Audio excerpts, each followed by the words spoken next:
Smart Moms and Dads. Welcome to another episode of the Brainy Moms podcast, brought to you today by Learning RX Cognitive Skills Training Centers. I'm your host, Dr. Amy Moore. I am joined by my co-host, Sandy Zamalis.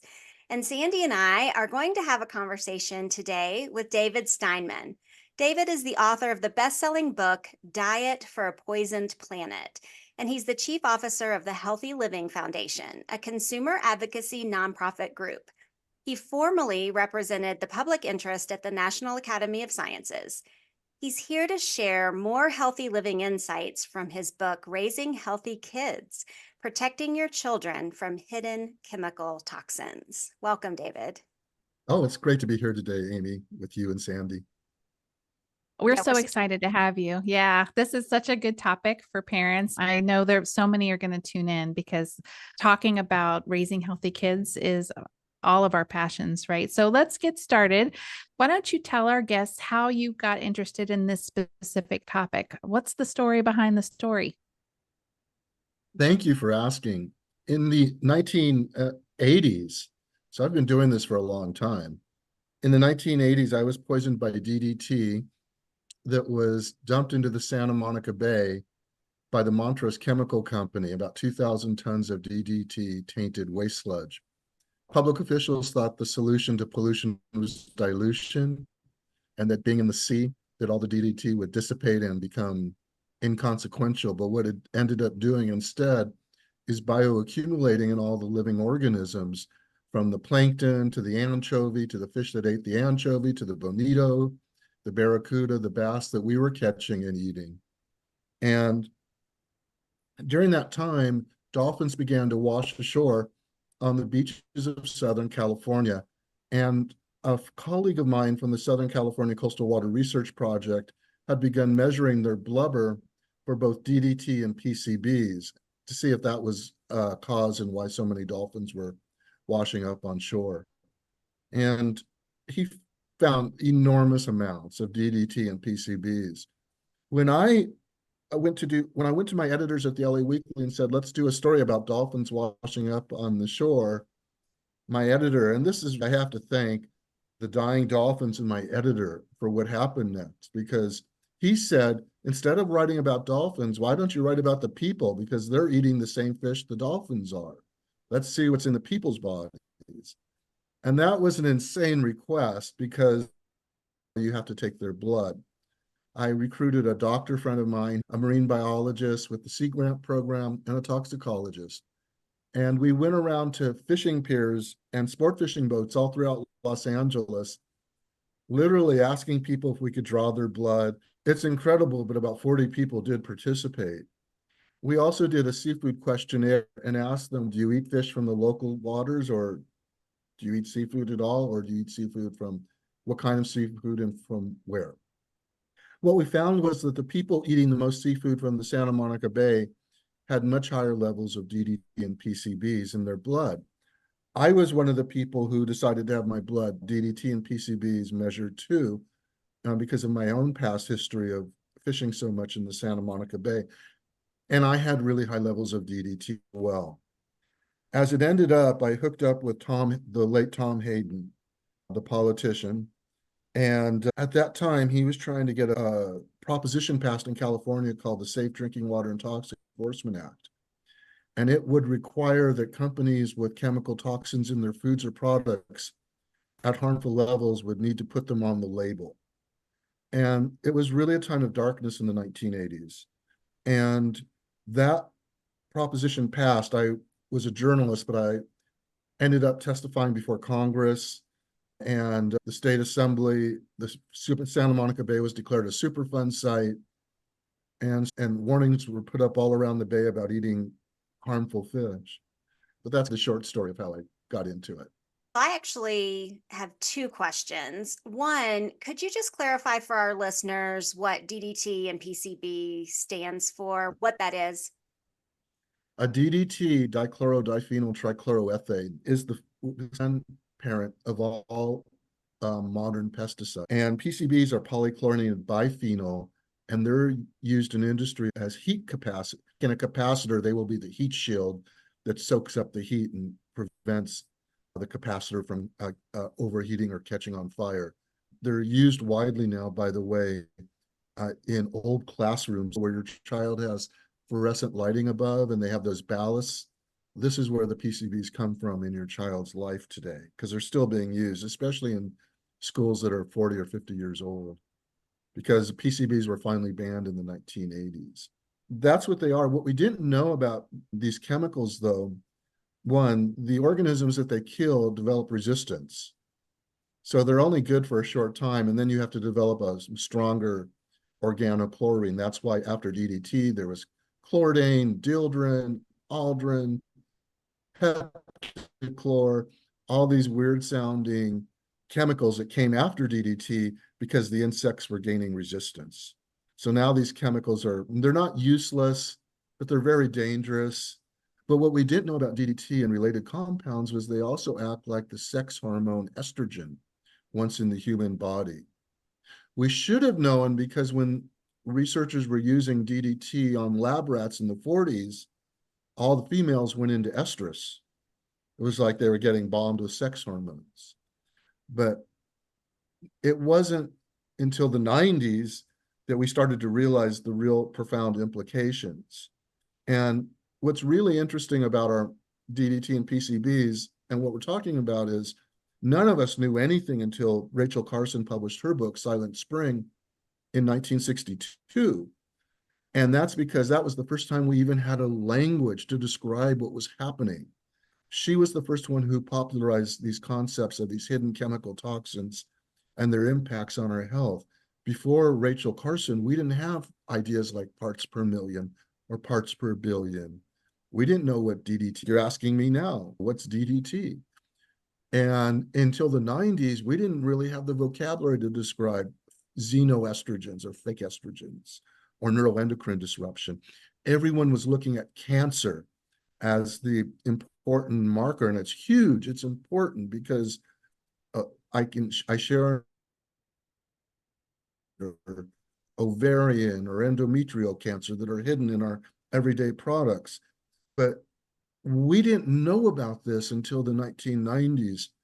It was a researcher named Theo Colburn who wrote Our Stolen Future, who was first to popularize the idea that these sex hormones are actually robbing our children of their human potential. Because when you are interfering with a child's sex hormones, the two organs in the human body that need sex hormones to develop are the genitalia, and particularly the genitalia and the brain. But no one thinks of the brain as a sex organ, but it is. It's how we gender identify. It's the brain differentiates between male and female as the fetus develops. But if you overload it with fake hormones and it develops at a different time than the genitalia, you can get a dysphoria between the genitalia and the brain. And these were concepts that researchers didn't even begin to understand until the 1990s. So now, instead of relying on chemicals that were obviously very carcinogenic, like DDT, which causes cancer, they began developing another class of pesticides called organophosphates. And these were based on the nerve gases that Germany began to develop in the first part of the 20th century. And these didn't work by hormonal effects, although I imagine some do have hormonal effects. They worked by inhibiting the enzyme cholinesterase. The nerve conducting chemical acetylcholine starts building up at the synapses between nerves in the pest's body and in the human body. And that can cause spasms. It kills the insects very quickly. And they claim these were all safer.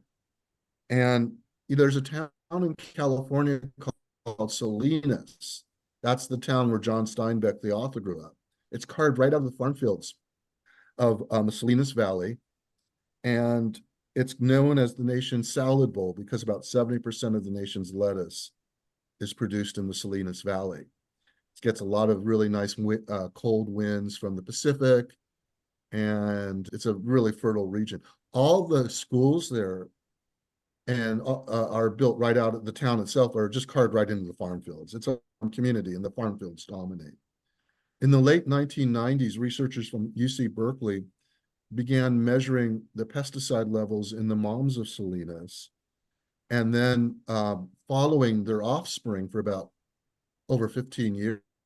What they initially found was that the children of moms who had the highest levels of organophosphates, they had lost about 5 to 7 IQ points, and they had higher risk for attention deficit hyperactivity disorder. But as the kids matured, the researchers actually looked at their cortical brain tissue. And what they found was that there were dead areas in the kids' brain tissue, where the tissue just never developed. But the same study was done in New York City among kids. And the same high normal levels of organophosphates, again, led to the same IQ loss, 5 to 7 points, increased risk for ADHD. So it's not just if you're in the farm fields, but if you're eating the wrong foods. And so that's why when I talk to parents about where do I start, I always start with food. And they'll ask me about GMOs and things like genetically modified organisms. Should I avoid those? And I point out, if you get organic foods, you don't have to worry about the GMOs because organic doesn't use them. Every slice of bread that the nonprofit group for which I'm chief officer, Healthy Living Foundation, has tested has these organophosphate pesticides in them. Now it's likely to be, for example, malathion, among others. But they have the same effect on the developing fetus. They interfere with the nervous system development. And the same effect continues as kids are growing. And you know what? It also affects adults. We always focus on kids, but similar studies on PCBs, for example, have found that adults tend to lose, with the highest PCB levels, have greater memory loss. So that's why I tell mom and dad and parents and adults alike, this is not just good for your kids, it's for you to start with foods and make them organic. Okay. So now I'm hearing half of our listeners saying organic is just too expensive. Is it really that big of a deal? Explain why it's really that big of a deal. Oh, great question. And being an activist, I know what it's like to live on a budget. I'm always, especially during the pandemic when I was writing Raising Healthy Kids, I was on Instacart constantly looking for bargains and figuring out, how do you afford organic foods? There's some really good news on affordability. It's a myth that organics are always going to be more expensive, because over the last 20 years since, and again, this is important to understand our consumer power. It wasn't the government that said, hey, we're going to have an organic label around the late 1990s. It was consumers demanding chemical-free foods that created the organic movement, that put the pressure on the government to create an organic seal, which means a lot. So do look for the USDA organic seal. It's a good indicator of better quality. But the staples like celery, lettuce, potatoes, bread, you can buy most of these for about the same price as conventionally sourced foods. The staples are about the same price. When you get into some of the more exotic, what I recommend in Raising Healthy Kids is, one, you can shop in season. Like right now, you can find cantaloupe, plums, apricots, nectarine, organic for really reasonable prices because they're all in season.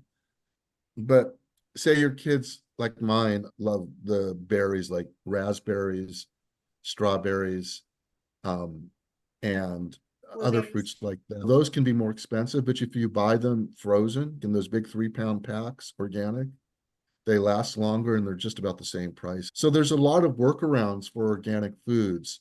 And so I want to bust that myth right away. There are some times when organic foods are more expensive. Sometimes it's worth it. In my book, Raising Healthy Kids, I point out, for example, probably want to get organic or grass-fed beef if your kids are going to eat meat.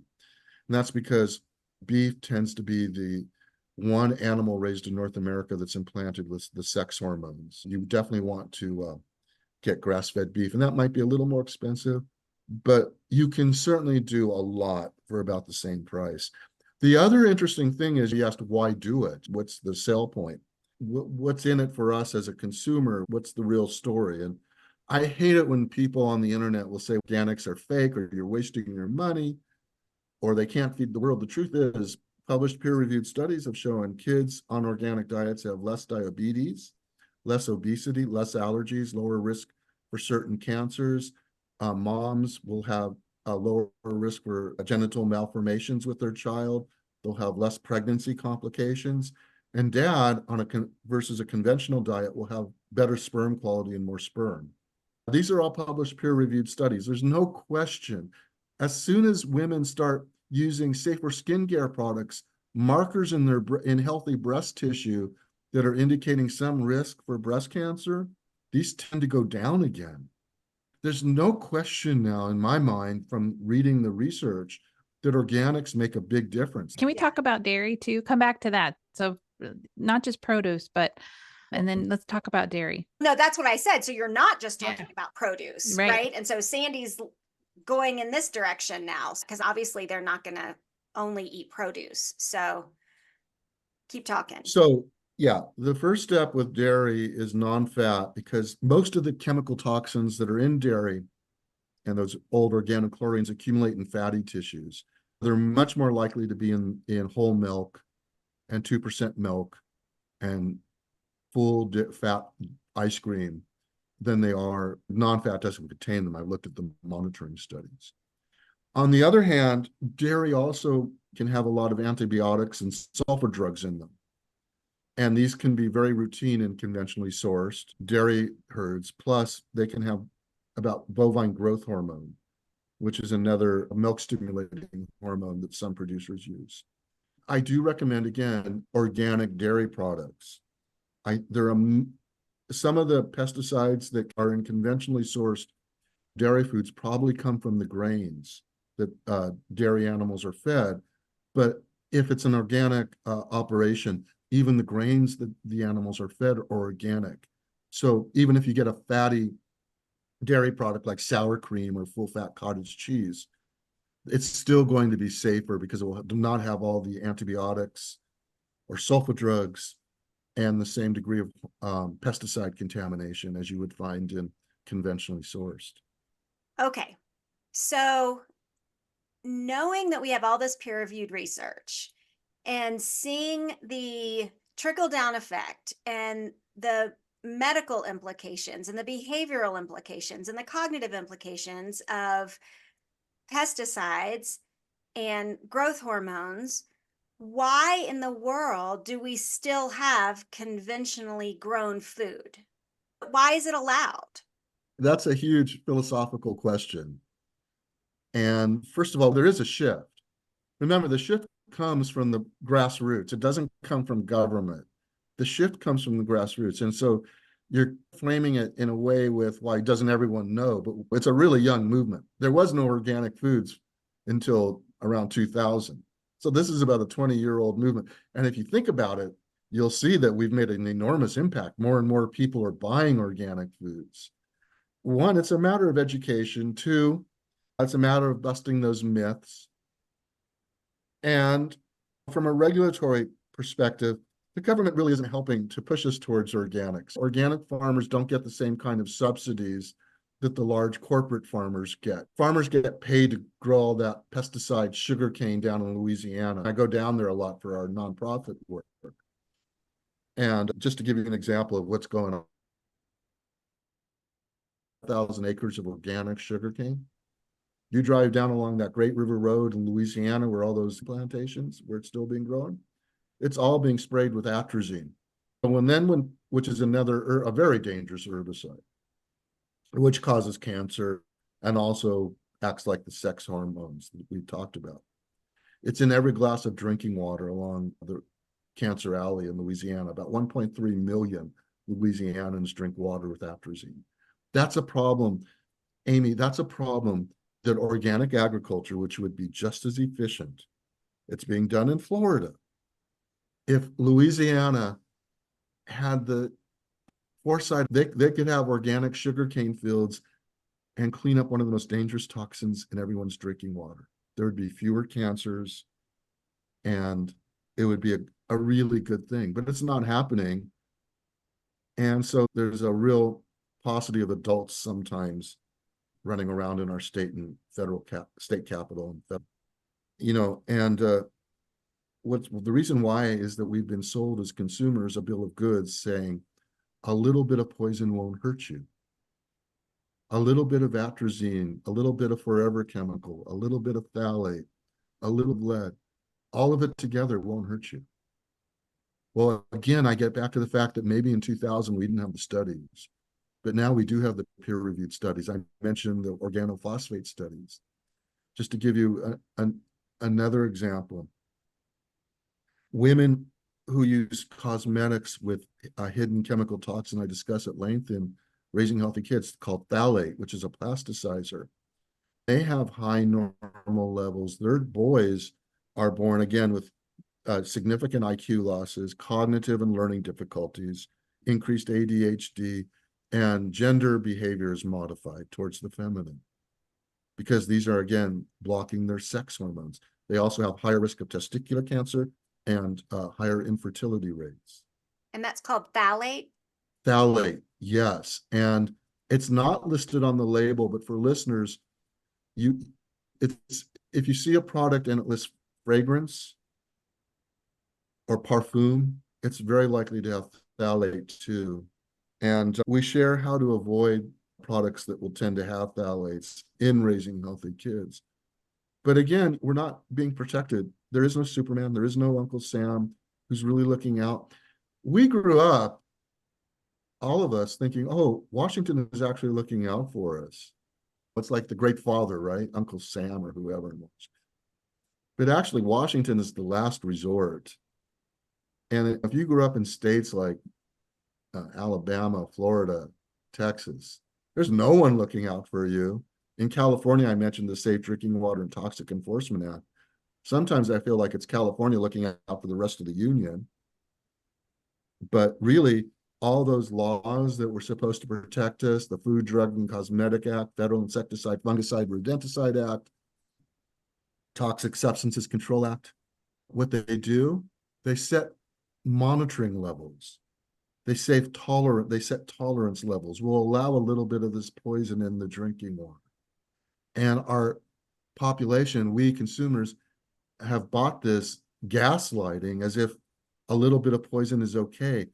If we really want to be safe as parents, and then activists as we're being safe, anti-toxic activists, zero tolerance is a key concept. A little bit of poison isn't safe for your kid. Now, you're not going to get rid of all of it, but when you have that concept, you have a much better chance of significantly reducing your child's exposure. We need to educate, and we need to educate both on the health effects of conventionally sourced foods, the environmental impact, and consumers, how they can pressure legislators in friendly states to write better laws. I have a lot of hope, but it's a long stretch too. So this regulation, I'm hearing you say, would start at the state level, just like you initiated in California. I would say it has to start really in the home, and we have to turn the consumer into an anti-toxic activist through action. But yeah, you're right, Amy, you're right. States like California are far more receptive. Washington, New York are far more receptive to controls on chemical toxins. And the result is a healthier population and a healthier democracy. Yeah, is Europe doing this better? I hear in the news, and my daughter actually had this experience. She was in Scotland for a summer abroad, and she has autoimmune issues. And when she was eating, when she was in Scotland, she felt so much better. And then she got into looking into what's allowed in Europe versus what's not allowed. What are they doing differently than we're doing to protect their people?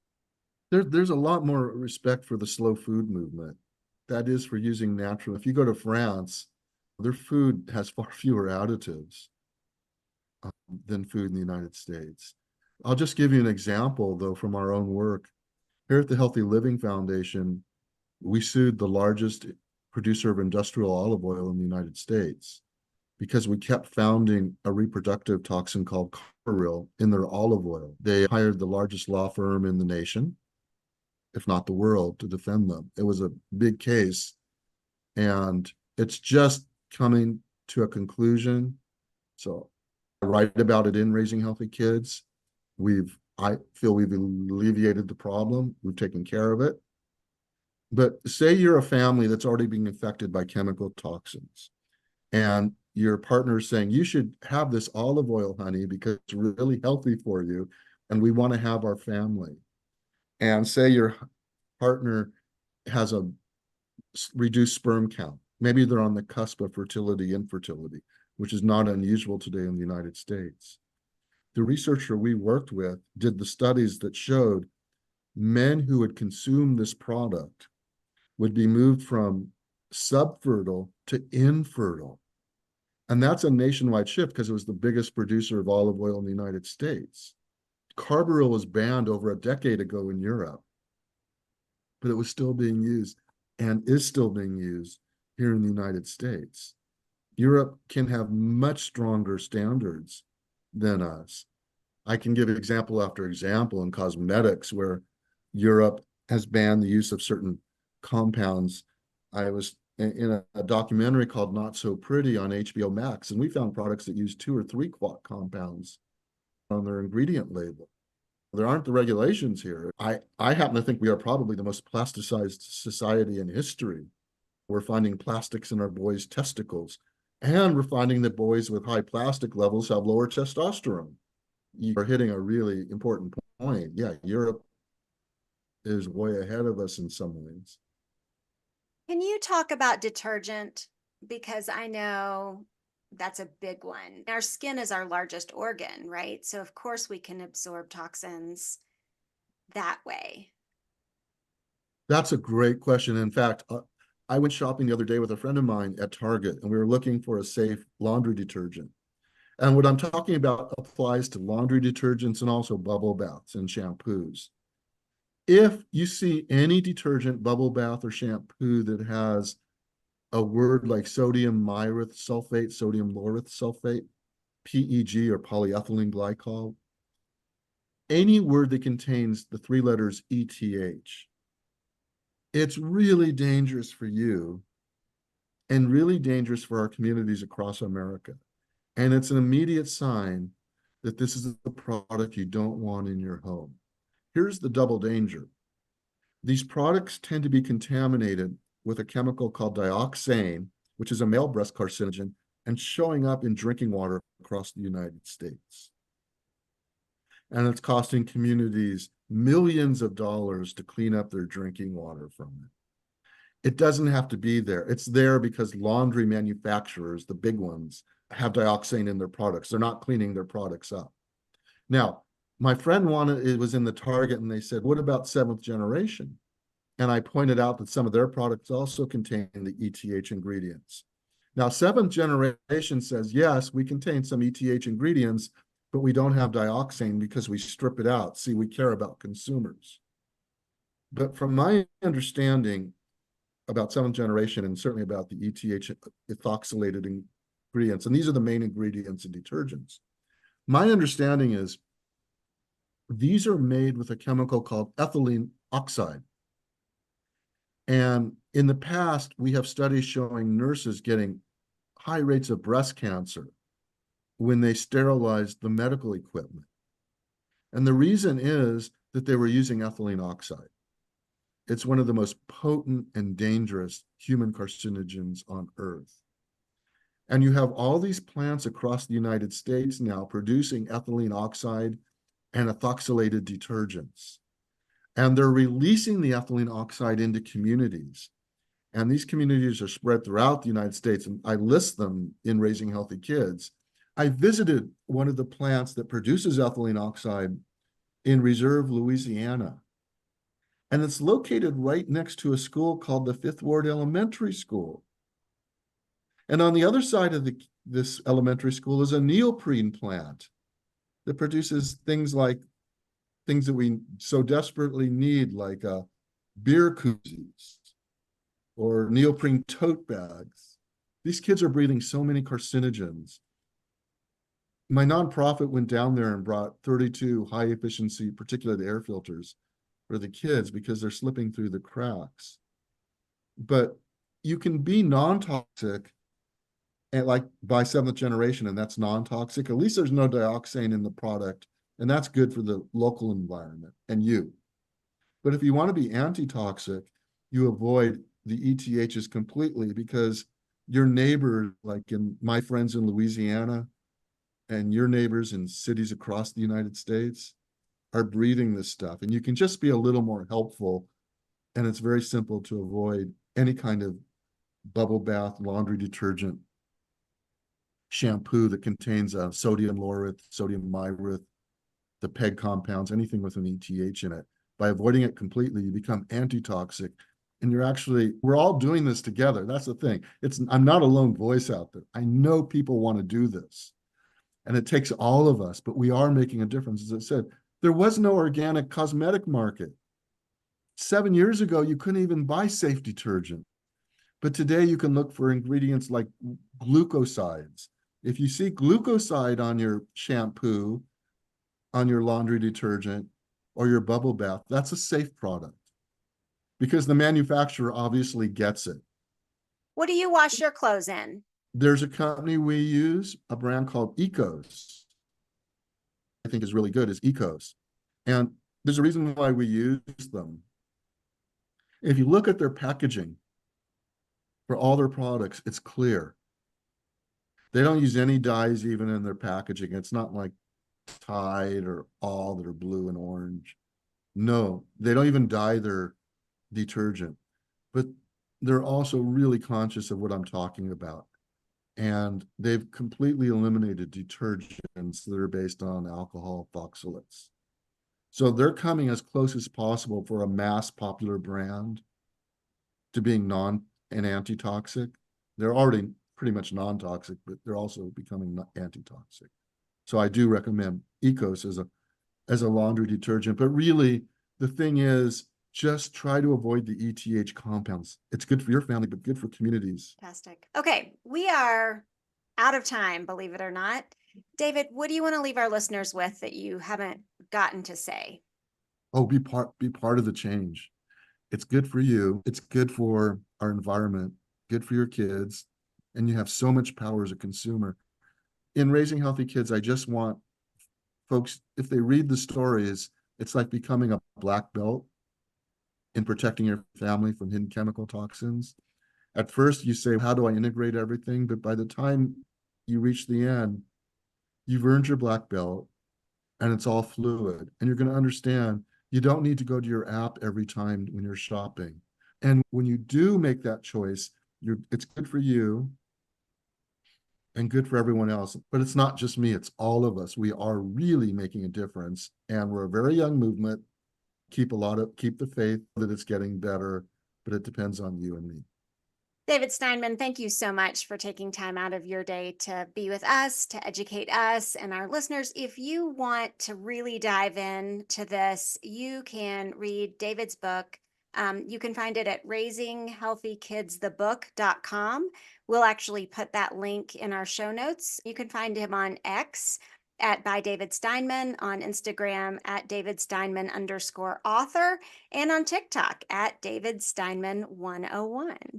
Listeners, you may be feeling overwhelmed by some of that information. You might be feeling fearful after hearing some of the dangers that David talked about in terms of pesticides and chemicals and how they are impacting our children's development, how they increase the risk for cancer, some of the brain and sex organ development information was fascinating, but really scary all at the same time. Yeah. So and overwhelming. I think we should offer some practical tips on where to start, where to look.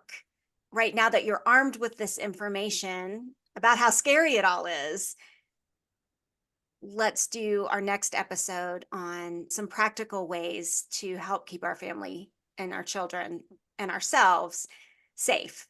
What do you think? I think that's a great idea. All right. So tune into our next episode. Hi, smart moms and dads. We are back for another conversation on the Brainy Moms podcast. I'm Dr. Amy Moore, and I'm here with Sandy Zamalis. And we are doing a follow-up to our conversation with David Steinman about toxins in foods, in household cleaning products, in detergents, in the environment. And we had to sleep on that episode. It was so full of scary things. It was overwhelming too. Like it was just a lot of information. It was like a fire hose of information. Yeah. And I have to say, and I think I said this in the episode, we eat organic in our house. We use natural cleaning products in our house. But this went way beyond what even we do, right? It scared me, and I already do safe things. Yeah, I don't know. How did it leave you feeling, Sandy? Yeah, I am not someone who's in that space of going fully organic. My life is just too busy. So I usually default to what's easy, right? So, with that in mind, and I was thinking about this from a listener perspective, I was overwhelmed and it sounded impossible to me. When we talked, we thought we need to at least come back and share some practical tips for parents because it is important. You can't avoid everything. So where do you start? Because if it just looks like a mountain, you're never going to give it a try. Yeah. And let me just start by saying it's not impossible, right? I have lived an organic and natural lifestyle for more than a decade. And we adopted that in our home because we have some health issues. And so we did it so that we lowered the toxin burden on those health issues. And it seemed daunting at first, but it really, once you know what to look for, it makes it a lot easier. And Sandy and I thought that maybe we should just give you guys some practical tips, right? You don't know where to start, so let's just give you some advice on where to start because you don't have to do everything all at once, right? Small changes can have a big impact, is what we think. Yeah. So let's start there. What is one small change that you think would have the biggest, most huge impact on just living more toxin free? Yeah. So I think the number one, first and easiest change to make is to stop using plastic. And what I mean by that is don't store your food in plastic, don't microwave anything in plastic, and transition away from plastic water bottles to glass or aluminum. So let me talk about that a little bit and why it's so important. What the research is showing is that let me just back up a little bit. Plastics are made from carbon polymers that are then held together by additional chemicals, right? That help give them their shape. And again, I'm not a chemist, I'm a psychologist. So this is my general overview of the plastic issue. But when we heat plastic, when plastic gets hot, it actually starts to break down the chemicals holding the plastics together. And when it breaks it down, it leaches microplastics and nanoplastics into the water or the food. And so then we ingest those, and those are toxic to our body. So what research is showing is that our kidneys are pretty good at filtering most of the microplastics, but those nanoplastics are so small that they can permeate our cells and our organs. That's super scary to think that we've got nanoplastics floating around in our body and disrupting our hormone and endocrine system. And stop microwaving any food in plastic. Just throw it in a glass dish. That is the simplest, easiest, safest way to transition from, that's a non-issue, right? It doesn't cost us anything to throw something into a glass dish before we hit start on the microwave. Yeah. And it is hard to transition away from plastic water bottles because they're so easy. It's so easy to buy 8-pack of plastic water bottles at Costco or Sam's and grab it on your way out the door. Here's what happens with plastic water bottles. It's not actually the water bottle that creates the biggest problem, it's the cap. As we twist off the cap, every time that friction releases plastics. Isn't that interesting? No, I never would have thought of that. Yeah. So that is the next change I would make. First of all, it's cheaper to use a reusable water bottle than it is to buy plastic water bottles. So even though it's convenient, it's a lot cheaper and healthier to grab a glass water bottle or an aluminum aluminum. I can't say that. Aluminium, right? Reusable. I use glass. I think the aluminum water bottles change the taste of the water. And so there might be a chemical exchange happening there too. But again, not a chemist, so I don't know. But I use solely glass water bottles. That is a little harder for kids. That's why a lot of the aluminum water bottles come with a carabiner clip on the cap. And so you just clip that right onto the side of the backpack. That is so convenient. And that's what we did with our kids when they were younger. Anyway, it's so easy to have a nice water filter in your refrigerator dispenser or a water filter on your kitchen sink tap and fill those reusable water bottles. Simple, inexpensive start to reducing the toxic burden that we get from food and water when it's stored or heated in plastic. All right. So let's say we put that into our daily practice. What would be your next go-to? So my next go-to would be to eliminate artificial food dyes and colorings. They are super appealing to children, and that's why manufacturers use them. So when you put pretty pink and purple and red and blue dye in a food, in a cereal, in a yogurt, in popsicles, right? That is a marketing strategy because it's appealing and beautiful and bright. And so a child will go, I want that. So we know from listening to David Steinman in his episode and from research that food dyes can have detrimental health effects.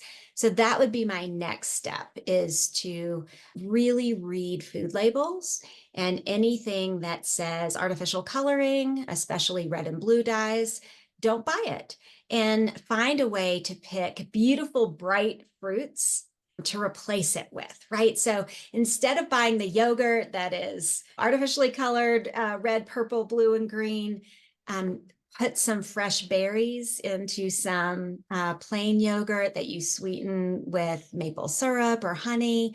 And you can get that same color, right? Like when we mix a raspberry into yogurt, it changes it pink. It's a beautiful pink. So look for whole foods, right? Fruits, vegetables, and then combine those with a natural product that doesn't have a food dye in it. You could make your own popsicles. There are easy ways. It takes an extra step maybe, but just read those food labels. And there are hidden dyes in things like granola bars that you wouldn't even think.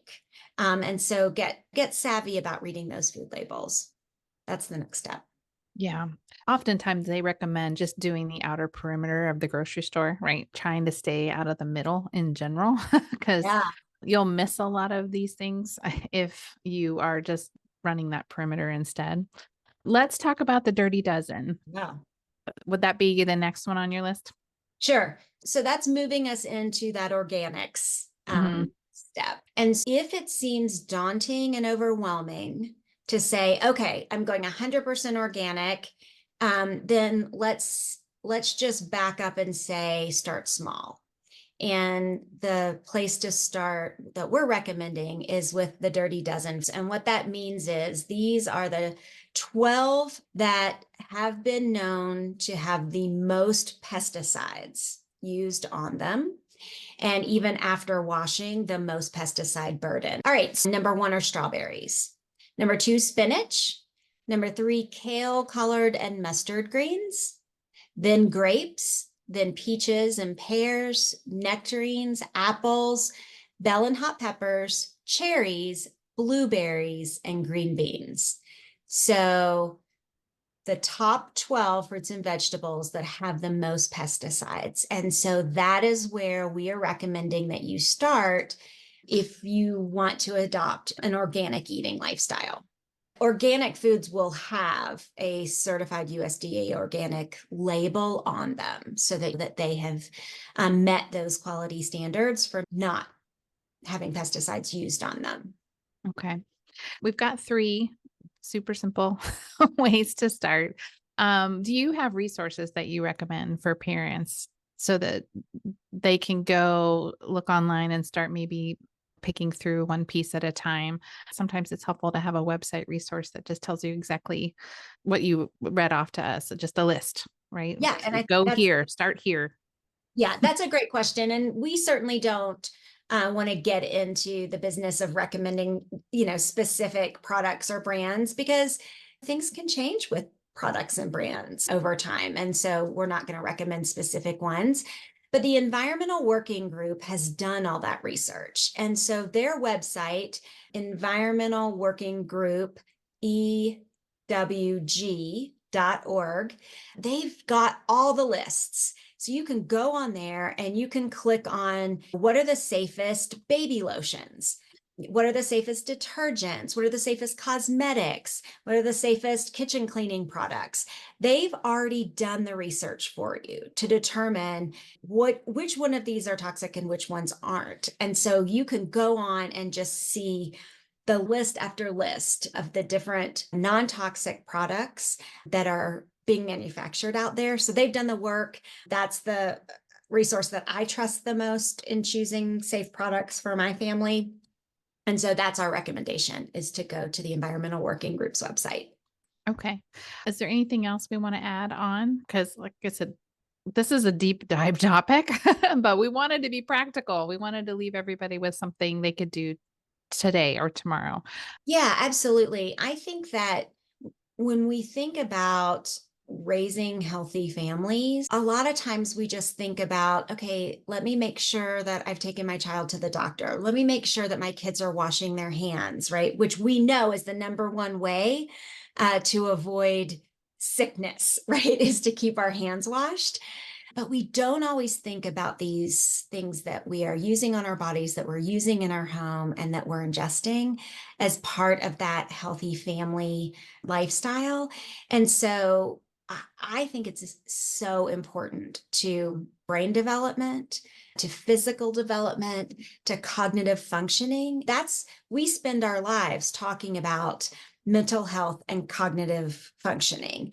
And so what we're breathing and what we're putting on our skin and what we're putting in our bodies directly impacts cognitive functioning and mental health, as well as physical health and development. And so I think as parents, anything that we can do to make our kids' lives easier, whether it's thinking, learning, growing, feeling, then we should do it, right? And that has lifelong benefits. So we should do it for ourselves. We should do it for our kids. It's an investment, right? It's an investment in health. It's an investment in their future and yours too, because you benefit as well. Yeah, absolutely. All right. Thanks for joining us. That is all the smart stuff that we have for you today. Catch you next time.